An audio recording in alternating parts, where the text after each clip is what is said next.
afternoon. It's Tuesday, the 13th of September 2016, just after 1 o'clock. Welcome to UK Column News. I'm your host, Brian Gerrish. With me in the studio, Mike Robinson.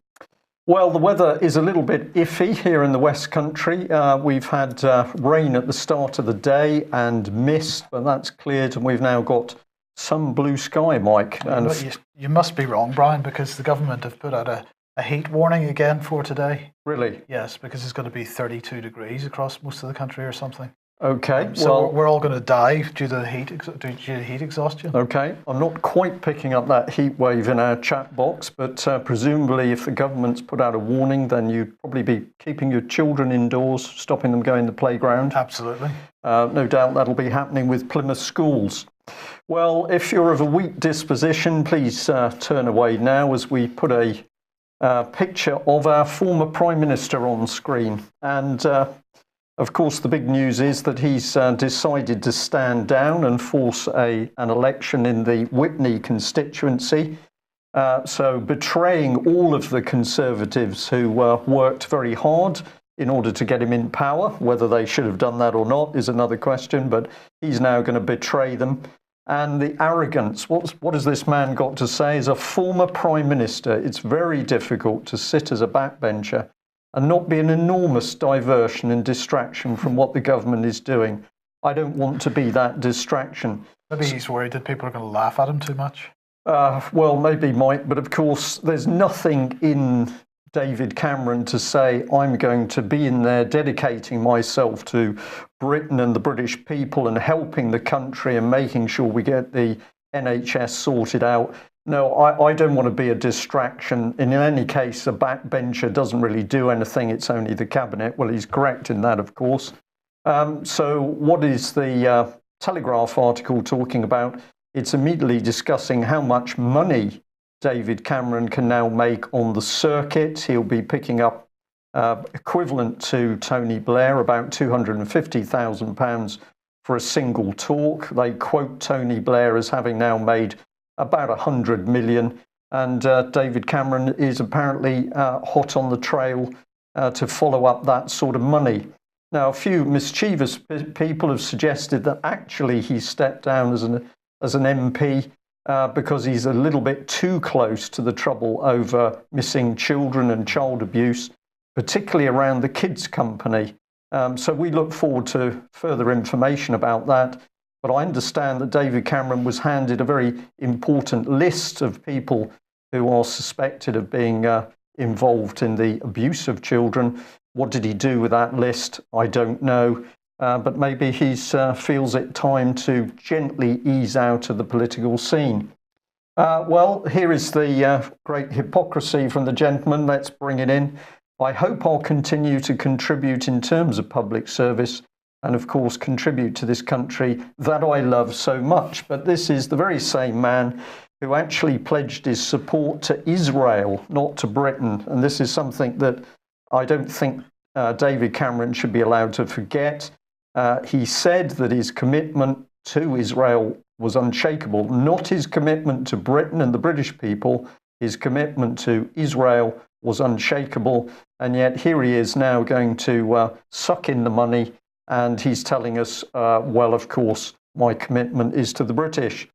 Well, we're going to say sorry to the Scots, really, because this appeared in the press a while ago, but we'll bring it up. Where might Mr. Cameron go? Well, surprisingly, he might go to the Aberdeen area, Tillyprenny Estate, currently owned by aristocratic barrister Philip Astor.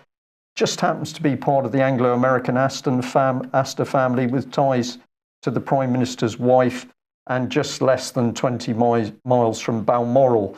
So an area of the country, of course, steeped in problems with children mainly. Mr. Cameron seems to be possibly going to move into I think it's 15,000 acre estate, modest little estate, Mike. It's hard for some, isn't it? It is hard for some. You won't know how they get by. Don't know how he'll get by, but my goodness, he deserves it after he's all he's done for Britain. Yes. We wish you well, Mr. Cameron. Well, of course, one thing he isn't going to have to worry about is the constituency boundary review. This is being run by 4 boundary commissions. This is the Boundary Commission for England on screen at the moment. The Boundary Commission for England has just published their draft proposals for England and Wales. Northern Irish proposals were published on the 6th of September, and the 20th of October is when we can expect the Scottish proposals. And the government saying that the idea of equal-sized constituencies giving each voter an equal share in our democracy was first proposed by the Chartists, whose People's Charter of 1838 called for such a measure to be introduced as an essential cornerstone of democracy. Nearly 180 years later, this boundary change will help correct the historic injustice of unequal representation. And they go on to quote various constituencies with different numbers of voters, and therefore, of course, each voter doesn't get quite the same piece of their MP as other voters do, and therefore the boundaries have got to be changed. But you know, Brian, it does seem a bit strange because people are moving in and out of constituencies all the time, so the numbers do change. But actually, what seems to be generally happening is, of course, people are moving into constituencies because we've got huge levels of immigration at the moment. But it seems like an ever-moving target. So how long is this boundary change going to last for? Well, however long it lasts for, Mike, there will be another one, because the agenda, as I see it, is complete disruption. People live in areas, they know their areas, they know which parts of those areas make sense. And we've seen it here in the local Plymouth area, the Devon area, that we've now got boundary changes for local parish councils, for example, where the government has just decided to blob together areas that have no normal relationship. And of course, what this does is it confuses people. It means that the representatives who pop up are not local people that understand the local issues. So I think this is a deliberate, this is a part of deliberate breakup of historical boundaries. It's disturbing society, and I would say that this is a key part of big society coming in here. Absolutely, and of course, what it seems to be doing is skewing things towards the Tory party, because of course it's the Labour Party that's going to be bearing the brunt of the constituencies that are being abolished. While the other boundaries are changing. Now, of course, surprise, surprise, Jeremy Corbyn's constituency is one of the ones which is going to be abolished. Just a coincidence. Just a coincidence that what the Labour Party are saying is that their rules say that if a new constituency contains 40% or more of the voters from a previous constituency, then the current incumbent would get the opportunity to seek selection. So what they're basically saying is that if MPs vote for these boundary changes come the next general election, Jeremy Corbyn may be in the position of being the leader of his party and having to ask to be selected for another seat. It's an interesting situation. Coincidence. Just coincidence. Total coincidence. And we probably should add that I think it's a local councillor has decided he might put his hat in the ring against David Cameron. And the particular gentleman, I'm sorry, his name escapes me now, but he was unhappy with some of David Cameron's cuts. So maybe there's a bit of retribution coming back to the Conservative Party. We would just like to say, remember, of course, that the Whitney constituency, along with the Conservative councillors in Oxford County Council, were all informed of the abuse of children at Oxford and Cherwell Valley College. And there was not one single email or letter of concern or offer of help from any of the Tories in that area. So what we've witnessed yet again is when children are abused, do not expect any help from any MP or any Conservative-run establishment. And of course, the whole of that abuse was covered up between Thames Valley Police and the local authorities, and indeed parts of the educational system, including Ofsted. Interesting. Yes, well, of course, the changing of boundaries, constitutional change related. Here's another example. We've been talking about this quite a bit over the last few months. The Global Parliament of Mayors held their inaugural meeting. It finished on Sunday. and 60 mayors representing cities from all over the world. They founded the Global Parliament of Mayors, and they had a 2-day conference, which concluded, as I say, on Sunday. The new platform, they say, will enable cities to further their cooperation in addressing global challenges. For this inaugural meeting, mayors discussed action-oriented plans concerning climate change, migration, and governance. Well, here's an example, one of their plenary sessions, the city and the interdependent world. And of course, this is the key point that we're trying to make with regard to constitutional change and also governance changes that are going on globally at the moment, because the relationship is being changed, not just in the United Kingdom, between the relationship between the individual and the nation, and interdependence is a very key part of this. So I want to sort of draw people's attention to the article on the UK Column website once again, the Global Parliament of Mayors and the Abolition of the Electorate. And if you haven't read that, please do read it. What they are arguing for is a planet ruled by cities, which represents a new paradigm of global governance, of democratic localism, as they're calling it, rather than top-down imposition, of horizontalism rather than hierarchy, of pragmatic interdependence rather than outworn ideologies of national independence. So national independence is an outworn ideology, Brian. Foundations for this new world are being erected in our own age as cities collaborate and citizens communicate across borders with increasing ease and frequency. What remains is to sense the liberating possibilities of these developments. And in a question and answer session, the Global Parliament of Mayors were asked, in a world of nation states and supranational entities like the EU, will cities have the resources and jurisdictional authority to undertake the difficult work of global governance? And the answer was, one of the most important aims of the Global Parliament of Mayors is to develop a right of the city platform to secure the resources and jurisdictional autonomy necessary to discharge local and global responsibilities. And they were then asked, can the Global Parliament of Mayors really be a world government with a command and control architecture? And the answer was no, it cannot. It should not aspire to be that. It should be bottom-up, soft governance institution that works through influencing other levels of governance and the civic and private sector with sound policies and effective solutions. Global public opinion must also be its target. So the key point here is that this is a big society on a global basis. Yeah. This is about what appears to be local control. We were talking about this yesterday, but in fact is centralized control at the local level. It's also participatory democracy in the sense that individuals do not get the opportunity to participate.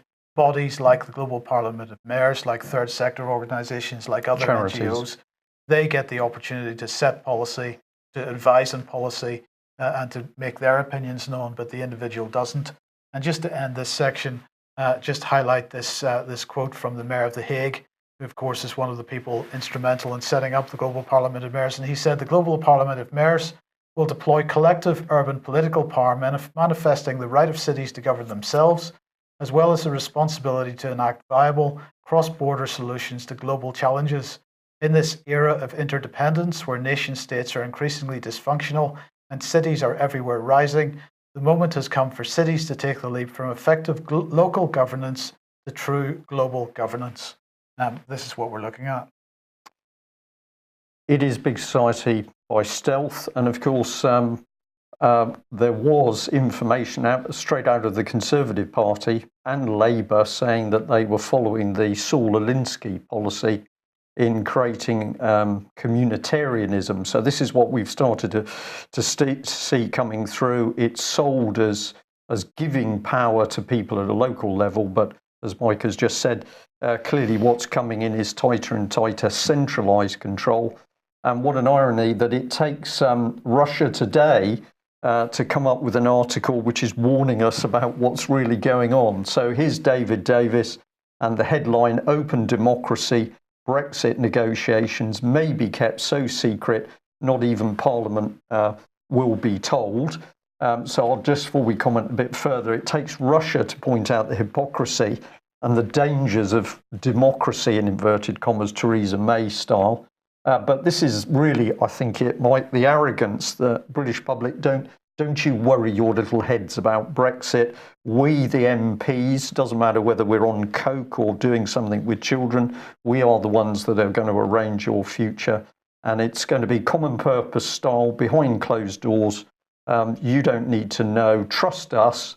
And then presumably the trap will be sprung when the words come outside the closed doors. So this is exactly the trap of TTIP and TPP, and that caused quite a furore, not only in the public, but also in the media and from some politicians.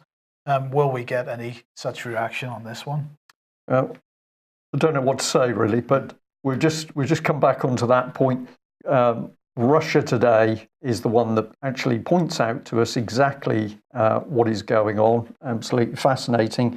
And we'll add in, what's the EU doing? Well, this man takes the biscuit, Jean Asselborn, the foreign minister from Luxembourg, and he's been getting very excited with Hungary. You note the fist there.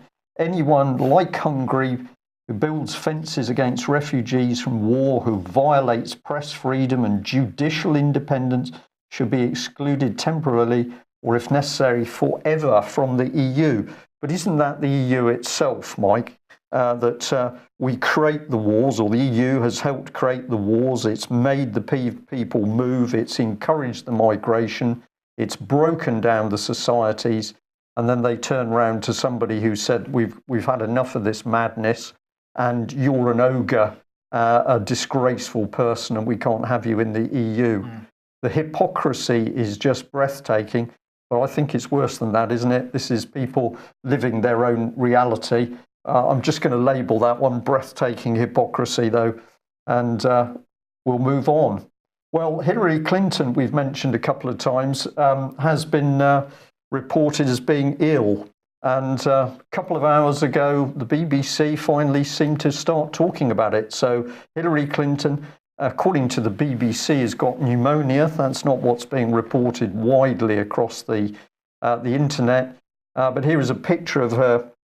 She would have actually collapsed onto the pavement if her security men had not taken hold of her. Well, don't forget what appeared to be her nurse as well, by the way. She seems to be running around with a permanent nurse on. Yeah, well, I just add this little sub-headline, fit for presidency, Hillary staggers towards the White House. But she says, don't worry, because when I got in this vehicle and I sat down and I could catch my breath, and I had a drink of water and I cooled down, I felt much better quite quickly. So clearly this is the woman to put in control of the United States. We'll loosely say the most powerful country in the world. She's coughing for protracted periods of time, so she can't deliver speeches. She's unsteady on her feet. She's got tics, I think is the correct terminology. And now she's collapsing, or nearly collapsing, on the pavement. But don't worry, elect me for President of the United States. I wonder what Russia and China are making of a geriatric Hillary Clinton in position. Well, it's interesting that the mainstream media are starting to ask the question, can she be replaced even at this late stage? So obviously some concern beginning to grow in mainstream circles. So they've covered it up, but now finally they've been forced to report it. Correct. And that is due to the success, of course, of all those people who are reporting accurately over the internet. Okay, Syria. Well, the Syrian Defense Ministry this morning announced that they'd shot down 2 Israeli aircraft today. One, an F-16, and another, a drone. They said that the Israeli attack came in support of armed terrorists in the Golan Heights. And of course, this is what Israel has been doing. We've been covering this quite a bit over the last number of months. They've been providing hospital services. Syrian Air Defense Forces responded and shot down an F-16 fighter in the southwest and an Israeli drone over the Damascus area of Sasa. And Syrian general said that the Israeli Air Forces have attacked Syrian army positions in support of armed terrorist groups. The enemies give logistical and moral support to the terrorist groups. They opened Israeli hospitals and medical centers for the injured terrorists after the Syrian army carried out operations against militants. Terrorists constantly receive military support from the Israeli armed forces via artillery fire and air attacks on Syrian army positions, is what the Syrian government position was. The Independent this morning reported that Israel has denied claims that these aircraft were shot down.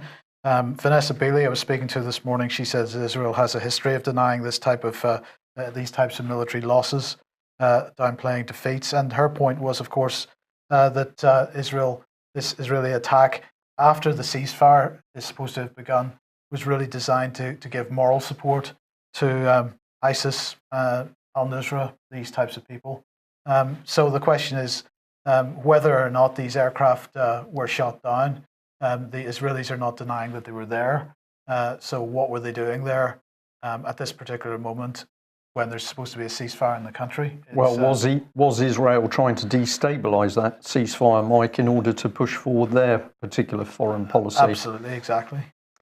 Okay, well, excuse me, for British forces to be in Syria, of course, we have to have total breakdown of the rule of law in UK. So I'm just going to remind people that at Glastonbury on the 15th of September, Justin Walker and others are going to be talking about reasserting the rule of law in UK.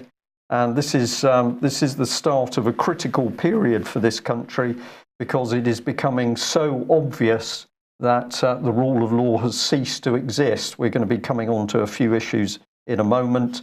But wherever you are, of course, if you live in Britain today, we are not going to be a true democracy or a peaceful and lawful country unless there is a proper system of law involving common law and trial by jury. And these are all things at the moment which we can see alongside issues such as boundary changes are all being swept under the carpet. Well, let's have a look at why we need law, and we'll bring in Keith Vaz. And the headline here from the Mail: Keith Vaz, chauffeur who paid male escorts for sex, was given a pass that allowed him unrestricted access to the House of Lords. So my question is here, who is actually carrying out the security checks on these people? A picture of the chauffeur top left on a beach in Goa. And this is of interest to many people who are following the child trafficking, child abuse links around Westminster because it's one of the areas heavily implicated.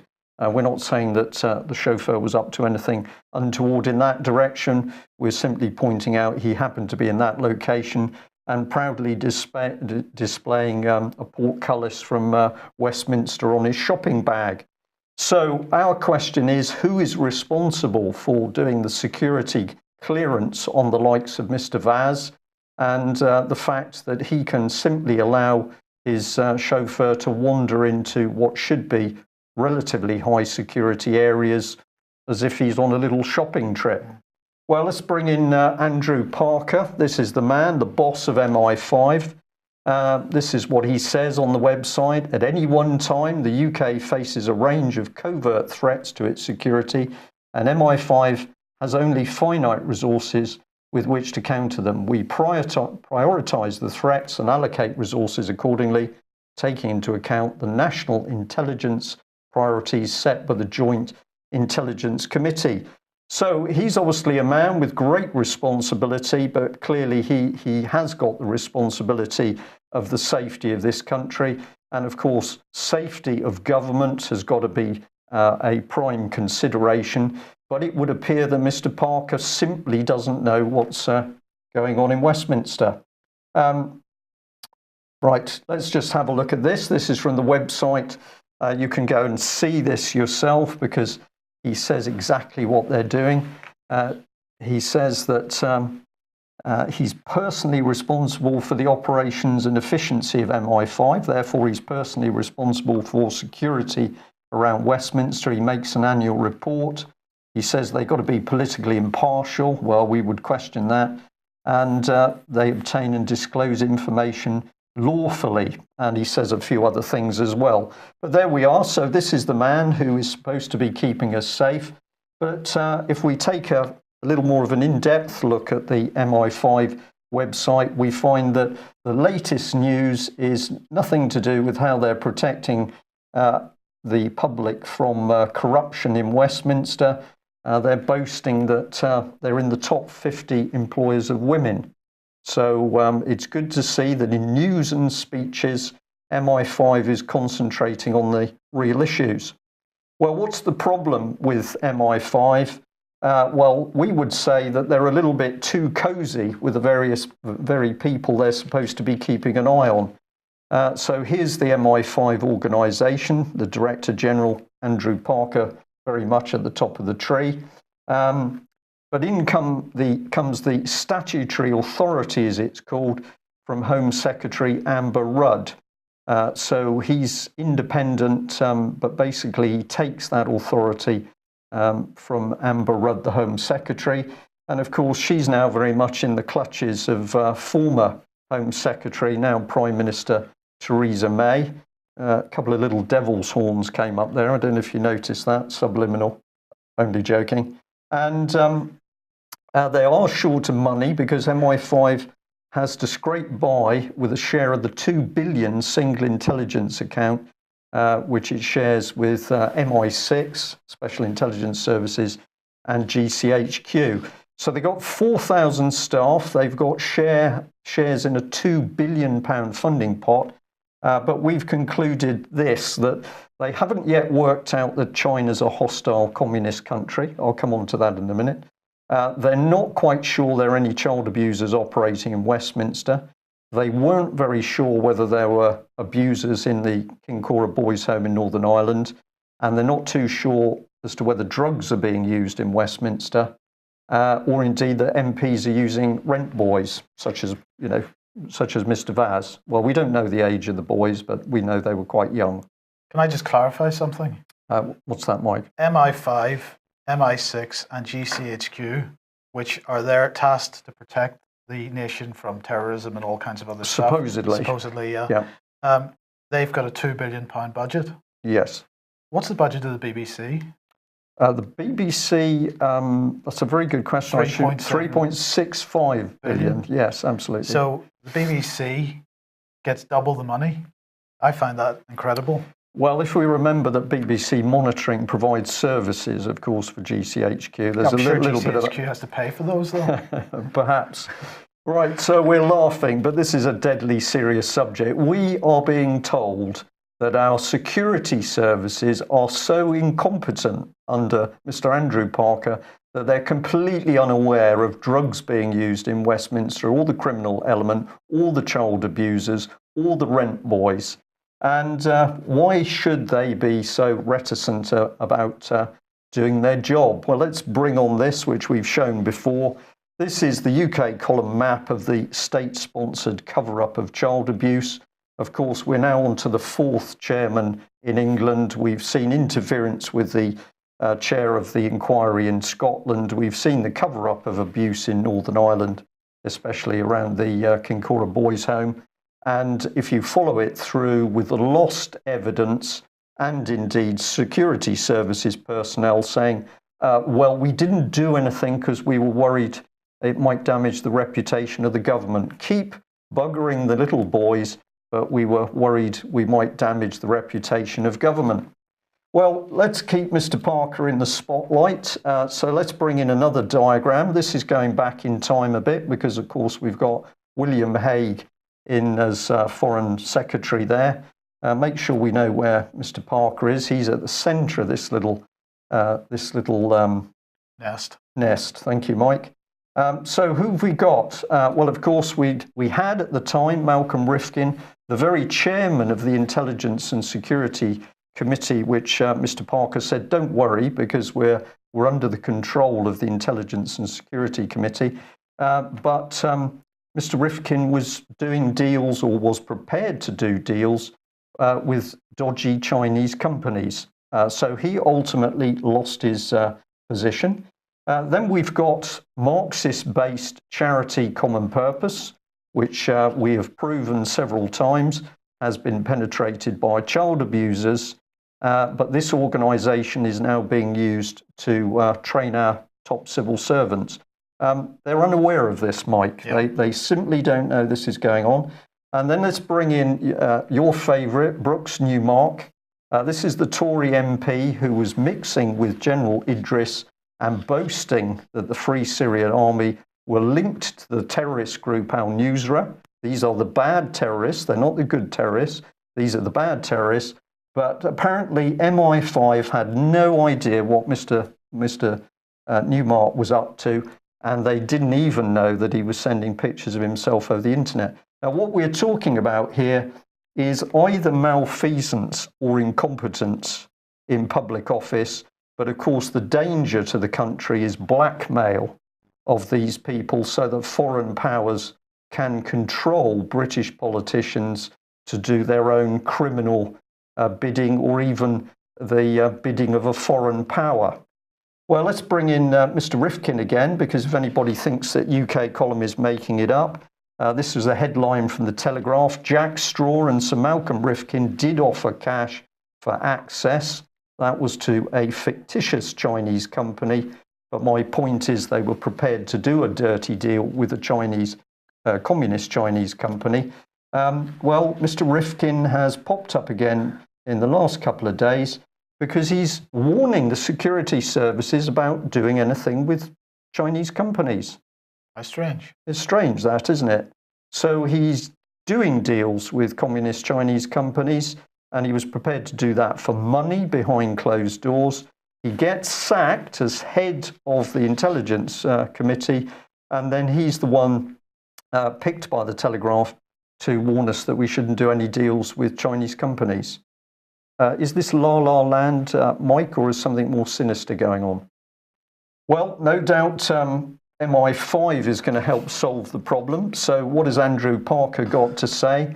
Well, hold tight here because he's got some words of wisdom. What does he say? He says this: the rule of law is paramount.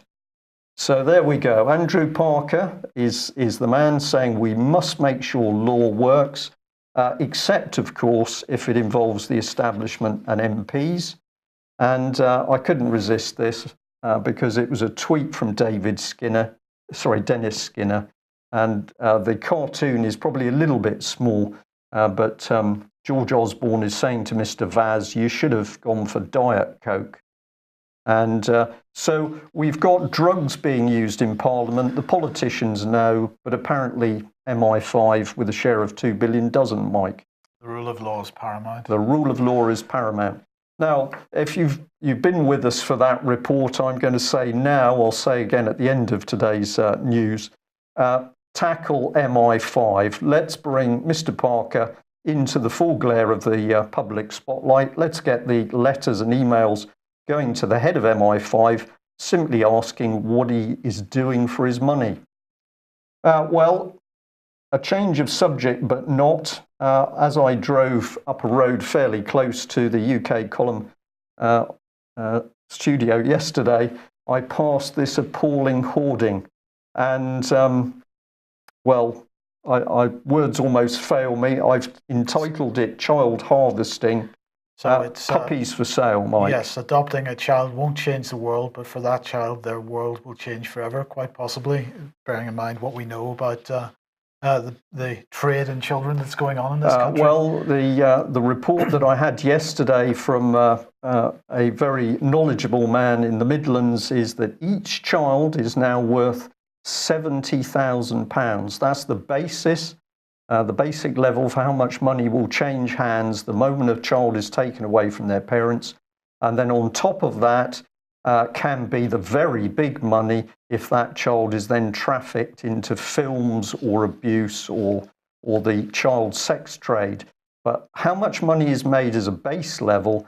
He says £70,000 per child. And interestingly, if that gentleman is in the Midlands, we're receiving similar information from people in Scotland. So do have a look at this charity. Of course, I'm not saying they've done anything wrong. I'm just saying that I personally find their advertising campaign offensive. But if you do go to the website, you'll see more pictures of lovely little girls. And they're boasting that we can trust them because they used to be a Church of England and a Catholic church. charity to look after children. Two organisations that have the best reputations in this area. Yes, it says Families for Children existed for many years as a joint venture operated by the Exeter Diocesan Board for Christian Care and Plymouth Diocesan Catholic Children's Society. In 2003, the agency became a separate charity in its own right.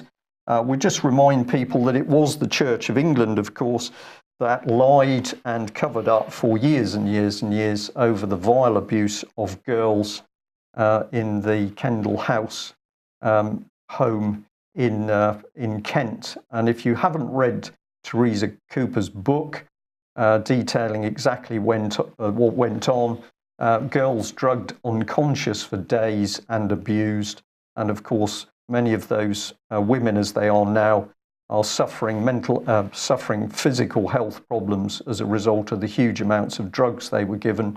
And yet the Church of England has spent years covering up and putting up a wall of silence to make sure that those who suffered don't get any proper compensation.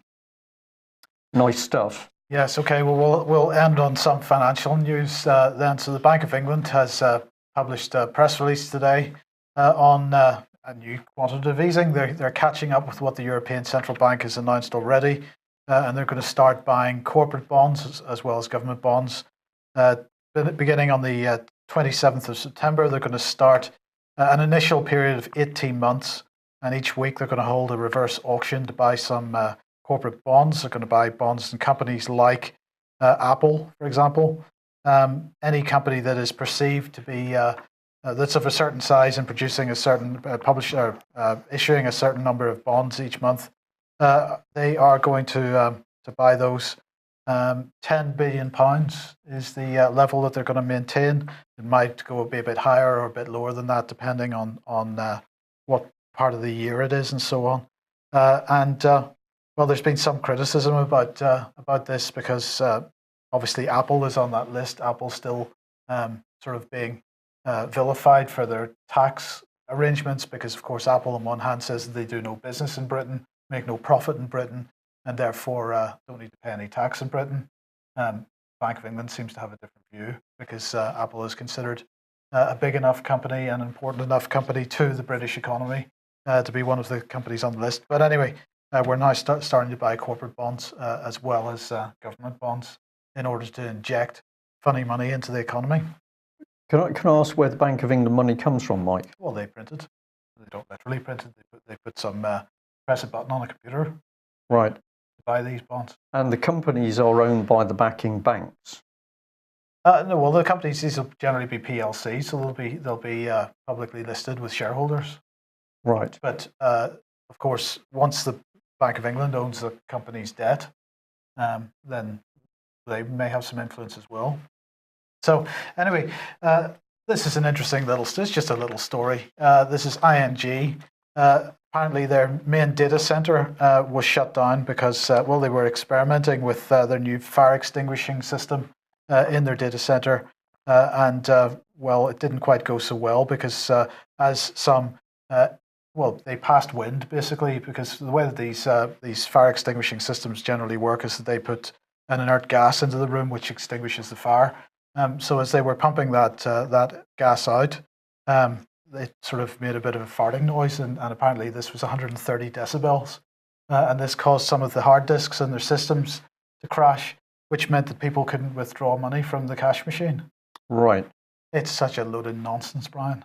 So, I mean, the event in the data center may well have happened, but for them to suggest that this was the cause of people not being able to withdraw money from cash machines is ridiculous. This is another incidence of an IT systems failure being blamed for the fact that the bank aren't willing to give people cash. We've seen this happening. I think RBS began this trend, and various other banks have jumped on this bandwagon. This is another example of it, I think. Yeah. And a piece of good news to end on, because, Ms. Lagarde is going to stand trial. She had an appeal in France's highest appeals court to try to avoid being placed on trial over her role in a €400 million scandal. Fraud, I think, is the better word for it. and so she's going to stand trial in the Court of Justice de la République, and €15,000 fine, up to a year in prison if she is found guilty. So we live in hope. Up to you. How much was the money she was dealing with? €400 million. €400 million, and you get up to a year. I think you get up to a year for sort of stealing a couple of grand from the local authority. Yes, but if you're head of the IMF, then you get special treatment. Well, you're dealing with bigger money. It's, you know, when you're dealing with billions, 400 million, it's not important. No. No. We're smiling, but it's because we don't know what to say. It is becoming obvious that the rule of law has completely broken down in UK, certainly broken down in Europe, because we got a European Union fiefdom simply being run by a criminal elite. Still no signed off audited accounts after 19 years, I think it is. It may be more, somebody will correct me. But of course, it's treason for the British government to give any money to an overseas power that can't account for that money, but we don't worry about that. And I suspect people will go away from today's news wishing Mr. Cameron well and hoping that he does get his foot in the door of that £20 million Scottish estate, because he deserves it. Well, I am going to remind you of the Glastonbury event on the 15th of September. If you get an opportunity, we'd love you to go. We're also looking for support for the British Constitution Group event in November the 19th. And it is important for people to do things. And one of the things that people say to us quite often is, well, is there any point in writing to MPs? Is there any point in sending these emails? Because all we get is fob-off replies. We say, yes, there's every point in writing the emails and the letters, because it places these people under great pressure, because they know that the public is watching them. And when you receive a fob-off letter, that is a wonderful piece of evidence that your MP, for example, is simply prepared to cover up and lie to the public. So that is your evidence for talking to local constituency people. And it's up to us to put these people under pressure. And how about it? MI5 sits there apparently spying on all of us, looking after our safety. We think it's time the spotlight was put on the security services to ask them how they have a £2 billion budget, but they're unable to see illegal drugs used in Westminster. They're unable to see the child abuse taking place in Westminster and the other criminal activity going with it. So that's our challenge for today. Thanks very much for joining us. We'll be back at the same time tomorrow. Bye-bye. Bye-bye.